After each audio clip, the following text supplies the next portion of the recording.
Puji Tuhan kita bisa kembali untuk beribadah ya di hari Tuhan. Beribadah adalah tugas dan kewajiban kita.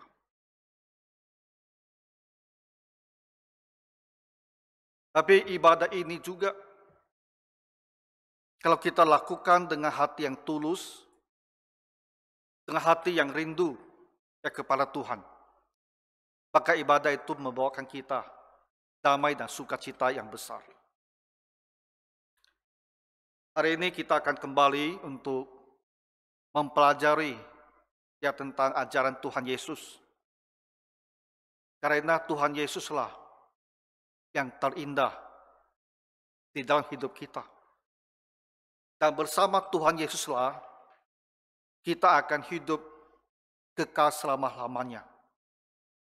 Jadi kita harus selalu memupuk pengetahuan kita, pengenalan kita akan Tuhan Yesus. Ya. Pagi hari ini kita melihat pengajian Tuhan Yesus, apa yang dia katakan tentang Yohanes Pembaptis. Dan kita juga akan melihat bagaimana Tuhan Yesus menilai ya sikap orang terhadap Yohanes dan terhadap dirinya. Dan dia kelompokkan mereka seperti dua kelompok, ya, yaitu para pemungut cukai, orang berdosa. Bagaimana sikap mereka terhadap Nabi Yohanes dan juga Tuhan sendiri. Dan bagaimana juga sikap para orang Farisi dan ahli-ahli Taurat. Nah, itu akan jadi sebuah evaluasi Tuhan Yesus ya terhadap mereka yang ada pada generasi ketika Tuhan Yesus ada di bumi kita ini.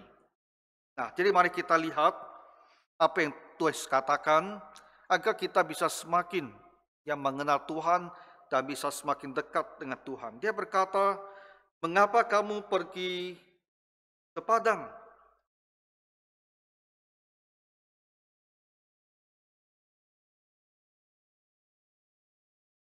Mengapa kamu pergi ke padang gurun? Untuk apakah kamu ke padang gurun? Melihat bulu yang digoyangkan angin kian kemari." Nah, dia mulai berbicara dan bertanya pada mereka itu, untuk apa kalian pergi ke padang gurun? Padang gurun di Yehuda, ya di daerah Yehuda. Nah, kita mendengar kalimat ini, kita mungkin berpikir, apa maksud Tuhan Yesus? Tetapi orang-orang yang mendengar, dia itu tahu. Karena sebelum Tuhan Yesus mulai melayani, terlebih dahulu muncul seorang yang sangat besar, yaitu Yohanes Pembaptis. Dan dia tinggal di padang gurun. Dia tidak tinggal bersama mereka di dalam kota. Dia menyendiri di situ. Tetapi dia adalah seorang yang kuat kuasanya. Ketika dia berbicara, hati orang itu tertusuk. Dan mereka sadar, mereka itu adalah orang-orang berdosa. Dan mereka mau bertobat untuk kembali kepada Tuhan. Jadi banyak orang yang pergi ke sana untuk mencari dia. Ya, untuk mendengarkan Yohanes Pembaptis ini. Nah, jadi ketika Tuhan Yesus berkata kepada para pengikutnya, orang banyak itu, kenapa kalian pergi ke padang gurun? Mereka semua ngerti apa yang dia maksudkan. Mereka semua tahu bahwa dia lagi berbicara tentang orang banyak yang pergi ke padang gurun untuk mencari Yohanes Pembaptis itu. Lalu dia bilang, apakah kalian ke sana ya, untuk mencari bulu? Bulu itu rumput liar. Bahasa Indonesia namanya gelaga.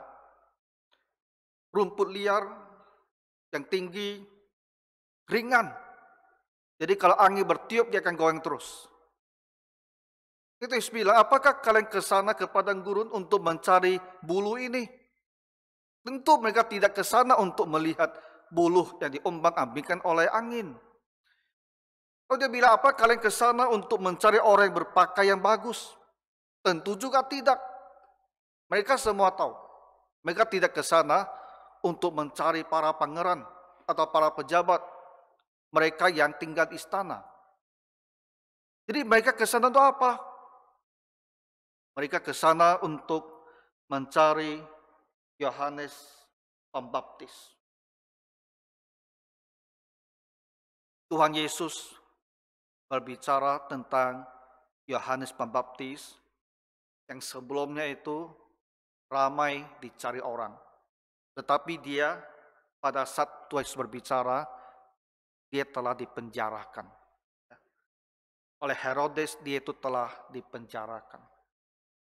Jadi Tuhan Yesus ingin berbicara sedikit tentang Yohanes Pembaptis ini. Dia ingin orang-orang datang mendengarkan dia, lebih mengenal siapa Yohanes Pembaptis itu. Dia bilang, jadi untuk apakah kamu pergi melihat nabi dan benar?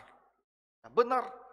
Dan aku berkata kepadamu, bahkan lebih daripada nabi. Yohanes Pembaptis memang ada seorang nabi.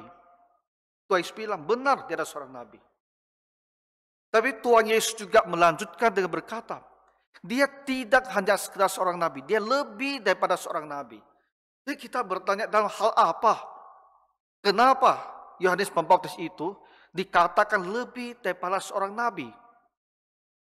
Ayat ke-27, dikatakan tentang dia ada tertulis. Tentang Yohanes Pembaptis ini, ada nubuat di Yesaya yang mengatakan, lihatlah, aku menyuruh utusanku mendahului engkau, dan ia akan mempersiapkan jalanmu di hadapanmu. Nabi Yesaya telah memberikan sebuah nubuat bahwa Tuhan Allah akan mengutus seorang nabi, seorang utusan, untuk mendahului Sang Raja Mesias, untuk mendahului Sang Juru Selamat ini. Dan tujuan utusan ini adalah mempersiapkan jalan di hadapan Mesias ini. Tuhan telah memberikan sebuah nubuat bahwa sebelum Juru Selamat dunia datang, akan dikirim terlebih dahulu, diutus terlebih dahulu seorang nabi. Dan tugas nabi ini hanya satu, mempersiapkan jalan bagi Sang Juru Selamat. Mempersiapkan jalan dalam arti apa? Mempersiapkan hati manusia untuk menyambut, untuk menerima, untuk mau percaya kepada Juru Selamat itu. Jadi Tuhan Yesus berkata, Yohanes Pembaptis itu tidak sekedar seorang nabi, dia lebih daripada seorang nabi. Nabi di Perjanjian Lama, mereka memberitakan maksud dan rencana Tuhan kepada umatnya. Mereka mengabarkan apa yang mau Tuhan lakukan. Tetapi Yohanes ini, dia tidak sekedar akan mengajarkan, memberitakan rencana dan maksud Tuhan. Dia mempunyai satu tugas khusus yang tidak dimiliki atau dikerjakan oleh nabi yang lain. Tak ada nabi yang mempunyai tugas seperti Yohanes dalam misi yang khusus ini. Tak ada nabi yang ditugaskan untuk mempersiapkan jalan bagi Sang Juru Selamat. Hanya Yohanes Pembaptis yang diberikan tugas yang satu ini. Dalam arti inilah Tuhan Yesus mengatakan bahwa dia ini lebih daripada seorang nabi. Saudara-saudara sekalian, Juru Selamat datang ke dunia. Anak Allah menjelma menjadi manusia. Tak ada hal lebih besar daripada hal ini. Tak ada keajaiban yang lebih besar daripada anak Allah yang kekal mengambil bentuk seorang manusia, dilahirkan menjadi seorang manusia. Tak ada hal yang lebih besar. Ya kiranya Tuhan memberikan kita satu pemahaman, penghayatan yang dalam ya, tentang betapa besarnya peristiwa kelahiran Juru Selamat ini. Kelahiran anak Allah ini menjadi manusia. Tidak saja kelahirannya ini, bahwa Allah itu menjadi seorang manusia, adalah hal yang begitu besar. Tapi kedatangannya adalah untuk menyelamatkan kita. Supaya kita yang hanya berapa puluh tahun hidupnya ini, tidak harus berakhir binasa. Tapi kita bisa diampuni dan diselamatkan. Dan diberikan pengharapan yang pasti untuk hidup yang kekal. Dan minggu lalu kita berbicara tentang pengharapan surgawi kita. In the New Jerusalem. Di Yerusalem baru. Dengan tubuh yang diperbaharui, tubuh yang dibangkitkan, kita bisa hidup kekal. Semua berkat besar ini dimulai dengan kelahiran Tuhan Yesus ke dalam dunia. Dan Yohanes Pembaptis adalah utusan yang mendahului Tuhan Yesus untuk mempersiapkan jalan bagi dia, untuk mempersiapkan hati manusia menyambut Tuhan Yesus ketika dia datang dan diperkenalkan di depan umum. Ya, kiranya Tuhan menolong kita mendengarkan firman Tuhan.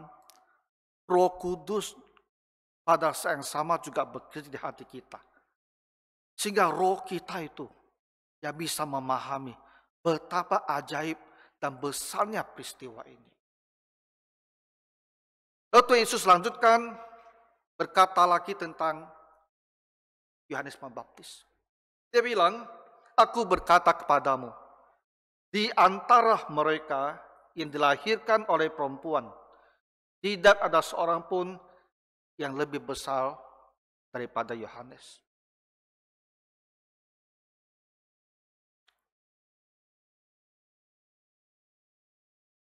Semua manusia yang dilahirkan, semua orang yang datang ke dunia ini, tak ada yang lebih besar daripada Yohanes. Semua nabi yang sebelum dia, tak ada juga yang lebih besar daripada Yohanes. Kenapa? Karena Yohanes datang membawa antisipasi tentang kedatangan Sang Juru Selamat.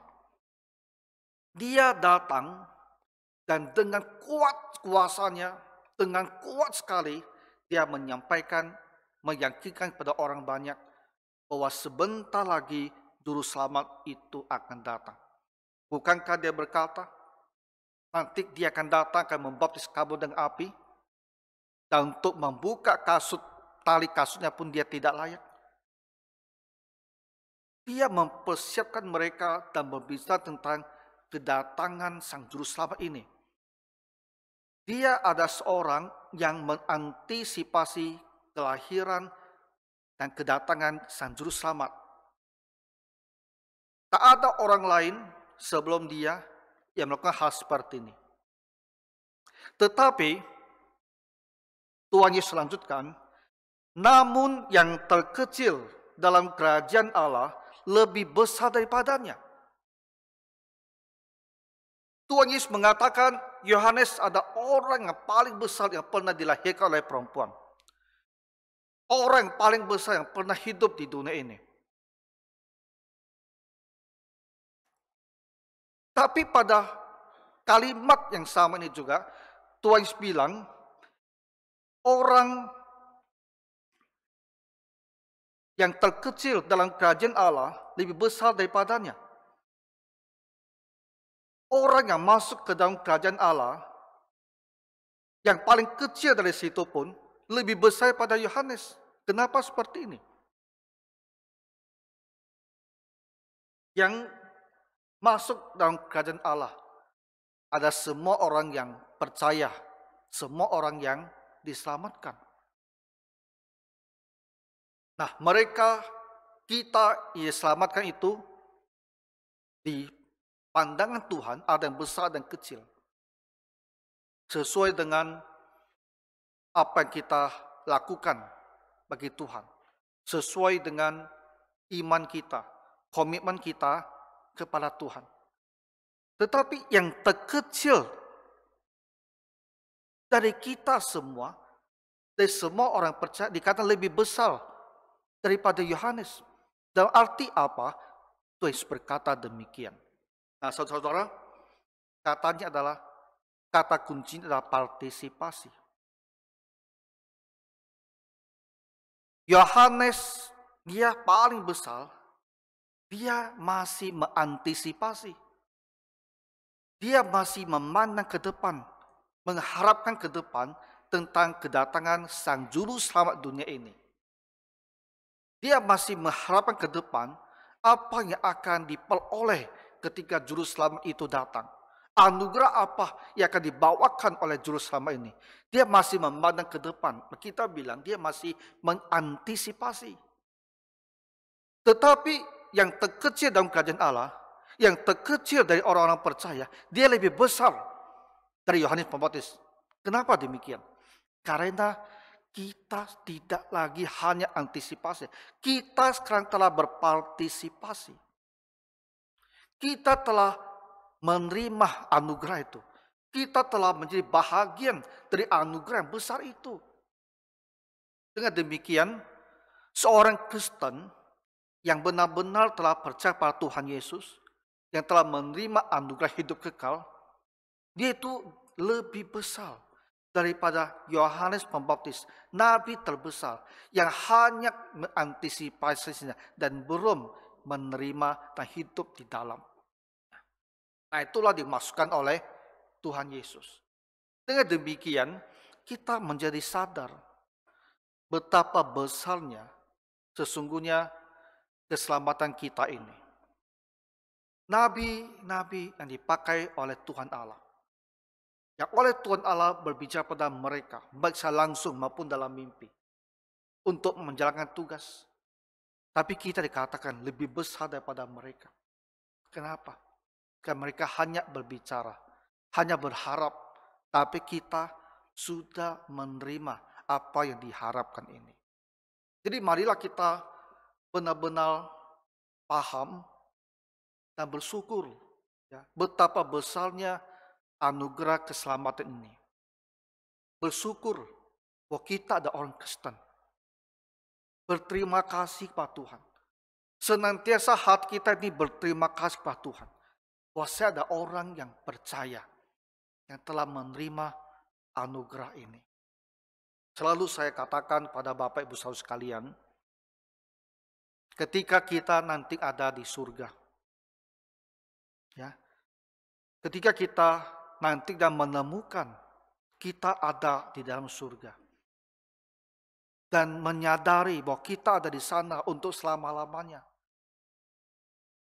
suatu kebahagiaan yang tak akan lagi berakhir, suatu kebaikan yang tak akan lagi berlalu.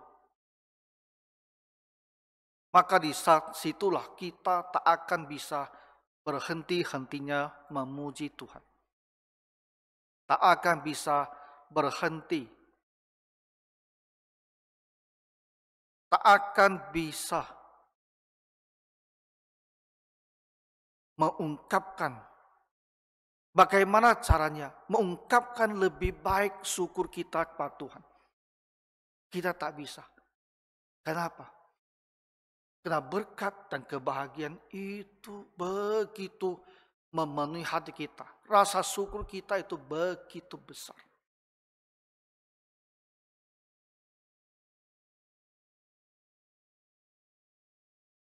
Kita orang Kristen masa sekarang tak banyak yang bisa menghayati hal-hal surgawi. Mungkin kita terlalu duniawi. Tapi kalian dengarlah lagunya yang ditulis oleh John Newton itu. Amazing Grace. Di ayat yang terakhir apa dia katakan? Nanti setelah kami 10.000 tahun di situ pun, tak habis-habisnya kami akan mengucap syukur pada Tuhan. Artinya John Newton, dia punya kedalaman rohani. Ya, untuk bisa merasakan. Kalaupun saya sudah hidup di situ 10.000 tahun, masih belum selesai. Ya, masih belum selesai. Ucapan syukur saya kepada Tuhan. Karena begitu baik kita menemukan diri kita di tempat itu. Kita kembali. Itu adalah bagian yang pertama dalam bacaan kita. Itu komentar Tuhan Yesus tentang Yohanes Pembaptis. Bahwa dia adalah nabi yang paling besar. Dan orang-orang ke sana ke padang gurun untuk mencari dia, untuk mendengarkan dia. Lalu Tuhan Yesus bicara kepada semua orang yang mengikuti dia, yang percaya padanya. Meskipun Yohanes adalah nabi yang paling besar. Tapi kalian percaya kepada dia. Masih lebih besar daripada dia. Karena kalian telah menemukan. Telah memiliki. Hidup di anugerah yang sedemikian besar ini. Kalian telah berpartisipasi dalam anugerah ini. Dia baru sampai sebatas mengantisipasinya. Kemudian Tuhan Yesus berbicara tentang orang-orang yang mendengarkan dia. Tuhan Yesus menilai sikap orang-orang yang mendengarkan Yohanes Pembaptis dan mendengarkan dirinya. Dia bilang ayat 29. Seluruh orang banyak yang mendengar perkataannya, termasuk para pemungut cukai, mengakui kebenaran Allah. Dan mereka telah memberi diri dibaptis oleh Yohanes. Yesus bilang mereka yang mendengarkan Yohanes Pembaptis juga termasuk mereka dari kalangan pemungut cukai. Pemungut cukai menjadi perwakilan dari orang-orang berdosa. Pemungut cukai adalah kelompok yang paling dihina, dipandang rendah dalam masyarakat orang Yahudi. Karena pemungut cukai pada saat itu ya selalu mengambil lebih banyak, memeras mereka. Jadi dipandang sebagai orang berdosa yang paling hina dan paling rendah. Nah, Tuhan Yesus bilang, orang-orang pergi mendengarkan Yohanes Pembaptis, termasuk juga pemungut cukai ini. Mereka dari kalangan paling hina ini. Mereka mengakui kebenaran Allah. Mereka mengakui apa yang dikatakan Yohanes Pembaptis itu adalah firman Tuhan, itu adalah hal yang benar. Mereka setuju. Makanya mereka bersedia memberikan diri untuk dibaptis oleh Yohanes ini. Mereka bersedia mau menerima pengajaran Yohanes. Dan sebagai bukti bahwa mereka mau bertobat, mereka mau dibaptis oleh Yohanes. Baptisan pertobatan. Ini satu kelompok yang baik. Satu kategori pendengar yang baik. Karena mau menerima, mau percaya. Lalu Yesus bilang, tetapi orang-orang Farisi, ahli-ahli Taurat, menolak maksud Allah terhadap diri mereka. Karena mereka tidak mau dibaptis oleh Yohanes. Tapi ada lagi kategori kelompok dalam masyarakat yang tidak suka dengan Yohanes Pembaptis, tidak mau mendengarkan dia. Tidak mau menerima, tidak mau mengakui bahwa Yohanes benar-benar berbicara atas nama Allah. Bahwa dia membawakan firman Tuhan. Bahwa panggilannya bertobat, itu adalah panggilan Tuhan. Mereka tidak mau terima dia. Dan mereka menolak untuk dibaptis oleh Yohanes. Mereka menolak untuk dibaptis bagi pertobatan, bagi penghapusan dosa. Mereka tidak mau. Nah, Tuhan Yesus berkeliling mengajarkan firman Tuhan, dan dia menyadari ada dua kelompok manusia. Satu kelompok yang mendengarkan dia mau menerima. Tapi satu kelompok lagi yang mendengarkan tapi tidak mau menerima, tidak mau percaya. Nah, dia mau berbicara lebih lanjut tentang kelompok yang tidak mau menerima ini. Maksud Tuhan adalah mereka ini begitu sulit. Dengan cara bagaimanapun berbicara pada mereka, mereka tidak mau percaya. Sikap mereka hanya satu, menolak. Yesus bilang, dengan apakah akan diumpamakan orang-orang dari angkatan dan dengan apakah mereka itu sama? Ya, orang-orang tak mau percaya, tak mau menerima. Itu bagaimana mau menggambarkan mereka ini? Mau pakai perumpamaan apa untuk menentukan sikap mereka ini? Kalau Yesus bilang, sebuah perumpamaan. Mereka itu seumpama anak-anak yang duduk di pasar. Dan mereka saling berseru, kami meniup seluring, tapi kamu tidak mau menari. Kami menyanyikan kidung duka, tapi kamu tidak mau menangis. Dia bilang mereka seperti apa? Ya, anak-anak. Dua kelompok anak di situ. Anak-anak meniup seluring, gembira, tapi kamu tak mau menari. Dibawa dalam suasana sukacita, kamu pun tidak mau respon. Kami menyanyikan kidung duka, kidung kematian. Menyanyikan lagu yang sedih. Tapi kamu pun tidak mau menangis.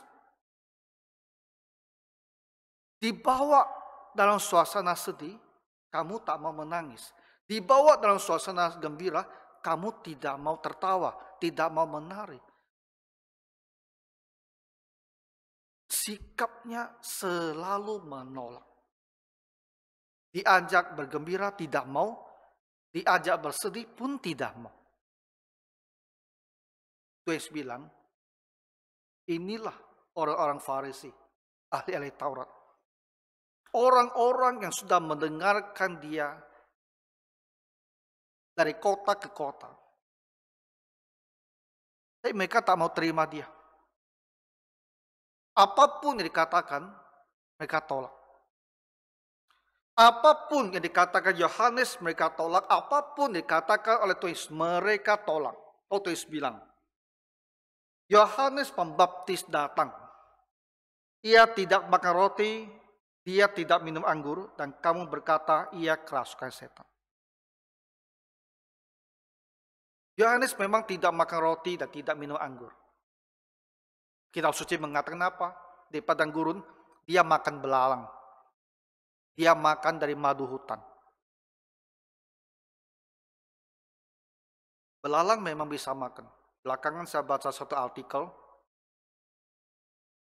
katanya di masa depan, kita akan mendapatkan protein kita dari serangga. Ya, waktu saya baca, masa kita nanti makan serangga? Oh, saya ingat, langsung saya teringat. Yohanes makan serangga, dia makan belalang. Dia makan madu di hutan. Nah, itulah makanannya yang membuat dia bisa tetap bertahan hidup. Nah, orang-orang yang menolak Yohanes ini, lalu mereka punya alasan. Mereka ini bukan manusia normal. Tak makan roti, tak minum anggur seperti kita, dia tidak normal.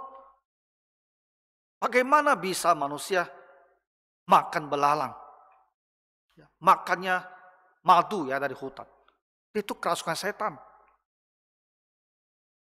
Mereka tak mau mendengarkan dia, menolak dia, dan mengucapkan kata-kata yang begitu merendahkan dia. Bahwa dia itu kerasukan setan. Tak usah didengarkan. Dia itu Yohanes seperti anak-anak yang menyanyikan kidung duka. Suruh mereka bertobat, kesedihan. Mereka menolak, dia tidak mau. Lalu Tuhan Yesus bilang, Yohanes kamu tolak dan bilang dia kerasnya setan. Karena dia hidup di padang gurun. Tapi aku sendiri hidup di tengah-tengah masyarakat. Anak manusia datang. Ia makan dan minum. Dan kamu berkata, lihatlah, ia seorang pelahap dan peminum, sahabat pemungut cukai dan orang berdosa. Tuhan Yesus hidup seperti orang normal. Tidak di padang gurun, tapi dalam kota, dalam masyarakat. Dia makan dan minum, seperti kebanyakan orang. Tapi mereka bilang, dia itu tukang pelahap. Artinya, dia itu kerjanya hanya makan saja. Dia itu peminum. Dia kerjanya hanya mabuk saja. Dia itu ada sahabat pemungut cukai, sahabat orang berdosa. Dia sama dengan mereka yang berdosa itu. Dia juga bagian orang-orang berdosa itu. Jadi harus ditolak. Apa yang dia katakan tak perlu didengarkan. Jadi seperti anak-anak yang menyanyikan kidung, yang menyanyikan lagu gembira, tapi mereka tak mau menari, tak mau respon, tak mau terima. Nah inilah yang dikatakan Tuhan Yesus dengan angkatan generasi yang ada di masyarakat pada saat itu. Tuhan Yesus menilai kebanyakan orang banyak itu pokoknya tidak mau terima. Mau Yohanes Pembaptis, mereka tidak mau terima. Mau Tuhan Yesus, mereka juga tidak mau terima. Pokoknya tidak mau terima. Tentu Tuhan Yesus sampaikan hal demikian itu dalam nada kesedihan. Tidak mau percaya. Apakah masyarakat kita sekarang lebih baik dari mereka di abad pertama ini? Apapun yang dikatakan, ya, tidak mau percaya, hanya menolak.